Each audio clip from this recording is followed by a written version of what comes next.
Marlène, Marco et Jean-Claude sommes heureux de te présenter. Qui reçoit un présent en nous appuyant sur les références suivantes. Deutéronome 27, verset 25 et Deutéronome 16, verset 19. Deutéronome 27, verset 25 et Deutéronome 16, verset 19. Je pense que tu as déjà noté que chaque fois que nous lisons dans Deutéronome 27, nous avons une autre référence avant le chapitre 27 où se trouve le même ordre. En clair, tout ce que nous trouvons dans Deutéronome 27 avait déjà été présenté en diverses occasions au peuple. Avant d'aborder le thème, prions. Notre Seigneur, notre Dieu, notre Créateur, nous tournons nos regards vers toi. Nous croyons en toi. Alors nous faisons appel à toi. Merci Seigneur. Merci pour ton amour. Merci pour la parole. Mais Seigneur, bien que nous ayons la parole en main, bien que nous soyons lucides, nous sommes incapables de la comprendre sans l'intervention de notre instructeur, le Saint-Esprit. Alors Saint-Esprit, merci pour ton amour. Merci pour ta présence. Merci de nous conduire dans le chemin du salut.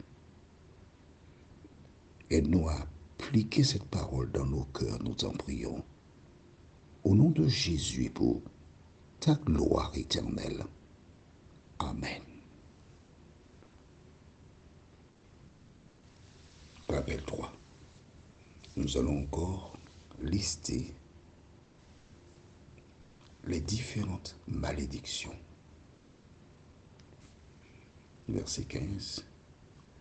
Maudit soit l'homme qui fait une image taillée, une idole. Verset 16. Maudit soit celui qui méprise son père et sa mère. Verset 17. Maudit soit celui qui déplace les bornes de son prochain. Verset 18. Maudit soit celui qui fait écarrer un aveugle dans le chemin. Verset 19. Maudit soit celui qui porte atteinte aux droits de l'étranger, de l'orphelin et de la veuve. Verset 20. Maudit soit celui qui couche avec la femme de son père. Verset 21. Maudit soit celui qui couche avec une bête quelconque. Verset 22. Maudit soit celui qui couche avec sa sœur, fille de son père ou fille de sa mère. Verset 23. Maudit soit celui qui couche avec sa belle-mère. Verset 24. Maudit soit celui qui frappe son prochain en secret. Ils étaient deux, Caïn et Abel, dans les champs. Il n'y avait personne d'autre. Parce qu'Abel était fidèle à la parole de Dieu. parce qu'Abel avait fait ce que Dieu avait demandé. L'ennemi de nos âmes, Satan, a utilisé Caïn pour se débarrasser d'Abel. Pourquoi? Et qu'il a réponse dans le cahier. Pourquoi?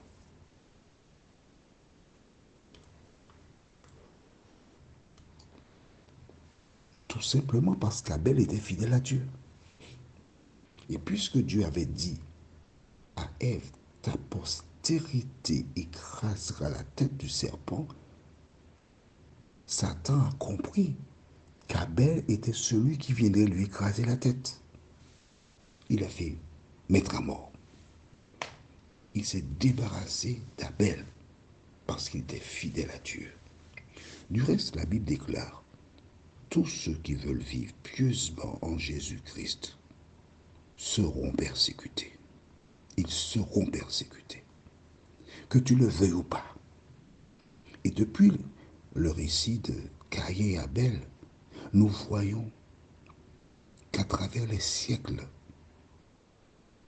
les personnes qui sont fidèles à Dieu sont l'objet d'agressions, de mensonges, calomnies, médisances, etc. Qui que tu sois qui m'écoute, rappelle-toi que Joseph a été vendu par ses frères. Rappelle-toi que Jésus a été vendu par Judas. Rappelle-toi que Paul déclare qu'il était en péril sur les mers, en péril chez les païens, en péril chez les faux frères. C'est cela la vie du chrétien. Parce que l'ennemi ne veut pas que l'enfant de Dieu reste fidèle à l'Éternel. Aujourd'hui, nous voyons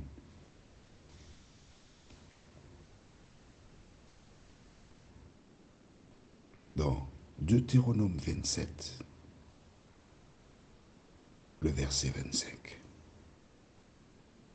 Maudit soit celui qui reçoit un présent pour répandre le sang de l'innocent. Et tout le peuple dira Amen. Maudit soit celui qui reçoit un présent pour répandre le sang de l'innocent. Est-ce que cette malédiction est réservée exclusivement dans ce cas où on répand le sang de l'innocent? Pas du tout. Pas du tout. Pourquoi quelqu'un emmène-t-il un présent? Dis-moi. En fait, le fait d'apporter le présent, c'est pour acheter la personne, pour l'acheter. Je me rappelle aux Antilles, une certaine ville à la Martinique, il y avait des terrains. Mais il y avait un maire qui était contre les constructions. Donc il avait mis des terrains constructibles en rouge et il était hors de question de construire. Mais il y avait un secrétaire général de mairie qui était très astucieux. Que fait-il? Des malheureux avaient un terrain, ils voulaient construire une petite maison. Et ce secrétaire de mairie astucieux, il échangeait avec ces personnes et elles comprenaient fort bien son langage. Et que faisait-il? Je pourrais faire quelque chose pour toi, mais c'est pas facile. Hein? Il y a des risques, hein? Tu comprends? Et chemin faisant, la personne s'engageait à lui céder une partie du terrain s'il arrivait à mettre ce dernier en terrain constructible. Et c'est ainsi dans un certain quartier. Un jour, j'étais avec quelqu'un qui cherchait un terrain. L'agent immobilier, en prenant le plan, a dit, ah, ce terrain-là, c'est à monsieur un tel. Celui-là, c'est monsieur un tel. Le même monsieur dans un secteur. Plusieurs terrains. Les présents pour faire quelque chose. Ceci est en contradiction avec la parole de Dieu. C'est tellement mieux dit, on va aller dans Deutéronome 16, verset 19. Donc tu vois, avant Deutéronome 27, Deutéronome 16, le verset 19 déclare: tu ne porteras atteinte à aucun droit, tu n'auras point égard à l'apparence des personnes, et tu ne recevras point de présent. Pourquoi? Lisons la suite. Car les présents aveuglent les yeux des sages et corrompent les paroles des justes. Je relis pour toi la deuxième partie, en fait, celle qui nous concernait.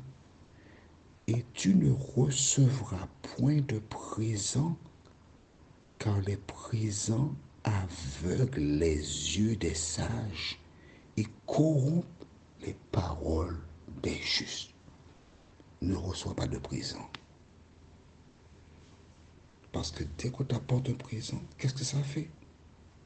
Ça aveugle les yeux des sages, pas des insensés, non, des sages même. Il y a des dames qui cherchent du travail. Ce n'est qu'un exemple, d'accord? Elles ont besoin du travail. Et que font-elles? Quand elles vont voir, et c'est un homme, tu as déjà compris. Elles sont belles, elles sont entreprenantes. Elles posent la main sur l'épaule de l'étranger.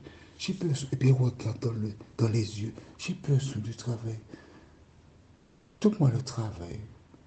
Tu ne perdras pas au change. Maman, elle est embauchée. Cela s'appelle la promotion canapé. Prions. Notre Seigneur, notre Dieu, bien des personnes honnêtes sont au chômage. Bien des personnes honnêtes ont l'impression qu'il vaut mieux faire comme les autres. Et Seigneur, à partir du moment où on s'embarque dans le chemin des autres, on se donne au diable. Seigneur, aujourd'hui, je voudrais te remercier pour toutes ces femmes qui se respectent. Toutes ces femmes qui n'ont pas succombé à la tentation. Continue de les bénir, même si elles ne voient pas encore le résultat de leur ténacité. Mais un jour, tu ouvriras les portes pour elles. Je te présente, Seigneur, toutes ces personnes qui ont succombé, qui avaient faim, qui avaient des enfants, qui avaient faim, et qui estimaient que c'est ce qu'elles devaient faire pour nourrir leurs enfants ainsi qu'elles-mêmes. Seigneur, ce qui est fait est fait. Mais aujourd'hui, oh Dieu, aujourd'hui où nous découvrons la vérité dans la parole, bénédis ces personnes à reconnaître que cette pratique était et demeure contraire à la volonté de Dieu. Qu'elle trouve auprès de toi le pardon et la libération. Au nom de Jésus, pour ta gloire éternelle. Amen. Notre prochaine étude sera qui n'accomplit dans Deutéronome 27, verset 26, Exode 23, verset 20 à 23 et Malachie 3, verset 6. Il me tarde de te retrouver.